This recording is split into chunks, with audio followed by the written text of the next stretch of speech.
Om Swastiastu. Halo semuanya, seluruh teman-teman umat sedama sekalian, gimana nih kabar kalian semua? Kalau kabar saya sih asengkara baik. Ya cuman sedikit capek aja karena di sekolah saya sedang minggu-minggunya ujian tengah semester, jadi saya harus meluangkan lebih baik waktu lagi untuk belajar. Cuman gak apa-apa, untuk kalian semua juga kita harus tetap semangat ngejalanin hari ya. Dan ingat juga di situasi kayak gini di mana saya dengar-dengar kasus COVID-19 ini sedang melonjak ya. Jadi kita harus stay di rumah aja. Kan lebih enak ya kalau stay di rumah, kita bisa rebahan, ngambil makanan tinggal ke dapur. Kayaknya suasananya tuh lebih positif gitu di rumah. Kalau saya sih. Tapi kalaupun kalian mau pergi keluar rumah, ada acara di luar rumah atau mungkin kalian, teman-teman sekalian sudah ada yang pembelajaran tatap muka, tetap ya kalian harus tetap ngejalanin protokol kesehatan, oke? Dari tadi kita sudah sapa-sapaan sedikit, tapi mungkin kalian belum tahu nih saya siapa gitu. Kita kenalan dulu kali ya. Perkenalkan, nama saya Made Indira Kayana Devi dari Pasraman Santiwahana, Lenteng Agung. Wih, gak kerasa ya kita sudah masuk ke bulan Maret tahun 2022 aja. Kalau misalnya kalian masih ingat, dan saya yakin sih sebenarnya kalian masih ingat, pada tanggal 3 Maret kemarin tahun 2022 pastinya, kita baru saja merayakan Hari Raya Nyepi. Jadi gimana nih kalian ngerayain Hari Raya Nyepinya? Apakah kalian bisa satu hari full itu gak makan? Atau kalian bisa gak satu hari full gak bermain gadget? Kalau saya sih untuk urusan pergadgetan saya lancar, saya bisa nggak bermain gadget di Hari Raya Nyepi. Tapi kalau untuk puasa, saya hanya berpuasa selama 12 jam saja. Jadi dari jam 6 pagi hingga jam 6 sore saya puasanya. Karena jujur saja perut saya nggak bisa nahan lapar untuk sehari gitu. Kalau misalnya ngomongin Nyepi nih, saya jadi flashback ke tahun 2021, iya tahun lalu, di mana pada saat itu dilaksanakanlah upacara Mecaru. Kalau misalnya kalian nggak tahu upacara Mecaru itu apa, jadi biasanya memang upacara Mecaru ini dilaksanakan sebelum Hari Raya Nyepi pada waktu Sasih Kesanga. Tujuannya juga untuk penyucian terhadap putakala atau bisa dibilang hal-hal negatif lah yang ada di sekitar kita. Nah udah tuh dilaksanakanlah upacara Mecaru. Pada saat itu juga, saya juga nggak tahu kenapa, tapi banyak banget umat yang datang ke pura dengan mengendarai kendaraan roda 4 alias mobil. Kalau misalnya kalian pernah atau kalian tahu atau pernah mengunjungi Pura Agung Widya Mandala, pasti kalian tahu deh lan parkir di Pura Agung Widya Mandala itu nggak luas-luas banget. Dikarenakan hal tersebut yang mungkin kapasitas umat yang membawa mobil lumayan banyak pada saat itu atau memang luas parkiran yang nggak luas-luas banget, jadi masih banyak umat yang mengendarai kendaraan mobil yang tidak mendapatkan lahan parkir. Sudah dicoba 1000 cara, sudah parkirnya dicoba mepet-mepet, sudah coba parkir di pinggir jalan, numpang sana-sini, dan lain sebagainya, tapi masih ada juga umat yang tidak mendapatkan tempat parkir. Tapi untungnya pihak pura ini sudah mempunyai alternatif atau cara lain untuk mengatasi masalah kurangnya lahan parkir ini. Jadi di hari sebelum persembahyangan Mecaru ini, pihak pura sudah meminta izin kepada pihak Gereja Pouk untuk meminjam lahan parkir Gereja Pouk. For your information aja, letak Pura Agung Widya Mandala ini memang bersebelahan dengan Gereja Pouk Lenteng Agung. Nah untungnya pihak gereja juga mengizinkan lahan parkirnya untuk dipergunakan sebagai lahan parkir umat Pura Agung Widya Mandala yang mengendarai mobil. Ternyata hal seperti ini itu sudah sering terjadi. Gereja Pouk sering meminjamkan lahan parkir bagi umat Pura Widya Mandala, begitupun sebaliknya. Dan hal kayak gini ini gak terjadi waktu Hari Raya Nyepi kemarin doang. Di perayaan hari-hari raya besar yang diadakan oleh Pura Agung Widya Mandala maupun Gereja Pouk, kita ini antara pihak pura dengan pihak gereja memang sering meminjamkan lahan parkir gitu. Jadi kalau untuk pihak pura dan pihak Gereja Pouk sendiri ini bukan hal besar lagi yang bisa dipermasalahkan. Nah kalau misalnya tadi kalian dengar cerita dari awal hingga akhir, menurut kalian gimana sih kenapa hal kayak gini ini bisa terjadi? Kenapa Gereja Pouk mau meminjamkan lahan parkirnya untuk umat Pura Agung Widya Mandala?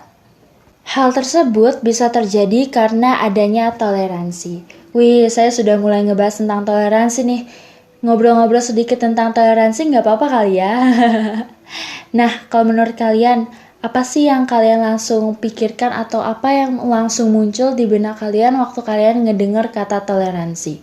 Kalau misalnya saya sih langsung kebayang dengan keberagaman-keberagaman, dengan perbedaan-perbedaan yang dimiliki oleh orang-orang di sekitar saya.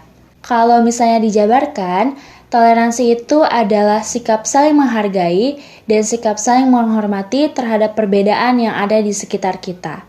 Kalian tahu kan kalau misalnya itu Indonesia luas banget dari ujung Sabang hingga ujung Merauke. Yang kalian juga harus tahu bahwa setiap orang-orang itu berbeda. Perbedaan itu bisa mencakup perbedaan agama, suku, ras, kebudayaan. Terus ada juga perbedaan kepribadian, cara berpikir, cara berinteraksi dengan orang lain, dan sebagainya. Nah, dari tadi kejadian yang saya ceritakan di mana Gereja Pauk mau meminjamkan lahan parkirnya untuk umat Pura Agung Widya Mandala, kenapa sih saya bilang bahwa kejadian tersebut terjadi karena adanya sikap toleransi? Ya karena itu dia tadi sesuai dengan pengertian toleransi yang telah saya jabarkan di mana Gereja Pauk dapat memahami dan menghargai kebutuhan lahan parkir Pura Agung Widya Mandala. Dan mereka dengan ikhlas loh mau meminjamkan lahan parkir untuk dipakai oleh umat Pura Agung Widya Mandala. Ikhlas. Pasti kalian bingung kenapa tiba-tiba saya ngomongin tentang ikhlas. Iya, karena benar-benar umat Pura Agung Widya Mandala ini nggak dipungut biaya sepeser pun supaya bisa diperbolehkan untuk parkir di wilayah Gereja Pauk. Dan yang harus kalian ingat itu adalah di mana toleransi itu nggak cuma kita menghargai dan menghormati orang lain aja kok. Kita paham, kita mengerti bahwa setiap orang itu berbeda-beda itu juga bisa disebut dengan toleransi. Tapi saya yakin banget kalau misalnya kalian sudah tahu bahwa setiap orang itu berbeda, pasti kalian sudah bisa menghargai dan menghormati orang lain. Nah, sekarang kita bawa nih ajaran toleransi ini ke dalam kacamata Hindu. Saya ingat banget karena ini sering banget diulang-ulang materinya di sekolah agama saya, di pasraman saya. Salah satu ajaran yang mengajarkan kita caranya bertoleransi, yaitu ajaran Wasudewa Kutumbakam, yang berarti kita semua bersaudara. Ajaran Wasudewa Kutumbakam ini tersurat dalam kitab Maha Upanishad, bab 6, bait 72. Boleh nih kalau misalnya kalian penasaran atau iseng-iseng, beneran ada nggak sih ajaran Wasudewa Kutumbakam itu? Kalian bisa search di internet atau kalau misalnya punya kitab Maha Upanishad, bisa langsung dibuka bab 6 bait 72. Ada tuh tertulis ajaran Wasudewa Kutumbakam. Wasudewa Kutumbakam ini terdiri dari kata Wasuda yang artinya bumi, Ewa artinya satu-satunya, dan Kutumbakam yang berarti keluarga. Dalam ajaran Wasudewa Kutumbakam ini sangat-sangat ditegaskan bahwa seluruh umat manusia itu satu, seluruh umat manusia itu saudara, bahkan seluruh umat manusia itu keluarga.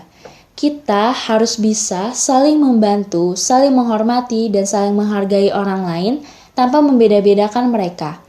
Maksudnya apa sih tanpa membeda-bedakan itu? Kita nggak boleh tuh menancapkan dalam otak kita bahwa kita hanya boleh membantu orang yang kulitnya putih aja deh. Gak usah temenan sama dia deh karena dia berasal dari suku Batak. Nah, pikiran-pikiran kayak gitu tuh yang tidak mencerminkan sikap toleransi itu harus dihilangkan dalam otak kita. Bahkan gak boleh ada dalam otak kita. Apalagi kita tinggal di Indonesia, di mana Indonesia ini merupakan negara kepulauan yang tiap pulaunya itu memiliki berbagai suku yang berbeda-beda pula keberagamannya. Kita harus bisa bersatu, saling menghargai dan menghormati sesama manusia. Coba dibayangin kalau misalnya kita nggak saling menghargai dan menghormati, pasti akan terjadi perselisihan, nilai-nilai Pancasila akan menghilang, dan pasti kita akan terpecah belah. Ingat ya, kita semua adalah saudara. Ajaran Wasudewa Kutumbakam tadi juga berkaitan dengan salah satu tatua dalam agama Hindu, yaitu Tatuam Asi. Nah, Tatuam Asi ini berasal dari kata tat yang berarti itu, tuam yang berarti kamu, dan asi yang berarti adalah. Sehingga Tatuam Asi berarti itu adalah kamu. Pasti deh setiap kita ngobrolin soal toleransi, Tatuam Asi itu selalu muncul. Iya nggak? Kalau saya sih ngerasa memang benar Tatuam Asi itu selalu muncul. Tapi sekarang bukan karena saya nggak punya materi lain atau gimana. Namun memang ajaran Tatuam Asi ini merupakan ajaran filsafat Hindu yang mengajarkan tentang kesusilaan yang tanpa batas. Tatomasi menunjukkan bahwa semua makhluk hidup itu sama. Ingat, sama. Seperti yang dikutip dalam kitab Upanishad, Brahman, Atman, Aikyam. Saya sering banget nih dengar kutipan ini. Kutipan tersebut berarti, Brahman dan Atman atau Jiwatman adalah tunggal. Pada dasarnya, semua makhluk hidup itu sama. Sama-sama diciptakan oleh ide Sang Yang Widiwasa. Dengan adanya ajaran tatomasi ini, atau dengan kata lain kalian mendalami ajaran tatomasi ini, kalian akan merasakan apa yang orang lain rasakan, begitupun sebaliknya. Misalnya, jika kita menolong orang lain, itu sama aja dengan kita menolong diri sendiri. Menyakiti orang lain sama aja dengan menyakiti diri sendiri. Kalau misalnya kita udah menganggap orang lain itu sebagai saudara kita, keluarga kita, sahabat kita, itu berarti kita sudah bisa menghargai dan menghormati orang lain. Atau dengan kata lain, kita sudah mengerti apa itu toleransi dan bisa mengamalkan sikap toleransi. Wah, sudah hampir berapa menit tuh tadi kita ngobrol-ngobrol bareng. Nah, tadi di awal saya menyapa kalian semua, lanjut kita kenalan, terus saya menceritakan kejadian atau cerita yang terjadi di perayaan Hari Raya Nyepi Pura Agung Widya Mandala tahun 2021 lalu. Terus yang terakhir sesi ngobrol-ngobrol tentang toleransi di kacamata Hindu. Kayaknya kita sudahi dulu kali ya ngobrol-ngobrolnya. Saya juga harus lanjut ngerjain PR nih. Semoga aja apa yang saya sampaikan dari awal hingga akhir tadi, kalau kalian ngedengerin dengan serius nih, semoga kalian bisa dapat menghargai dan jadi bisa menghormati orang lain juga. Karena apa? Karena kita semua ada saudara. Oke deh, terima kasih. Bye. Om Santi, Santi, Santi, Om. Podcast ini bekerja sama dengan ICHI, Ikatan Cendekiawan Hindu Indonesia.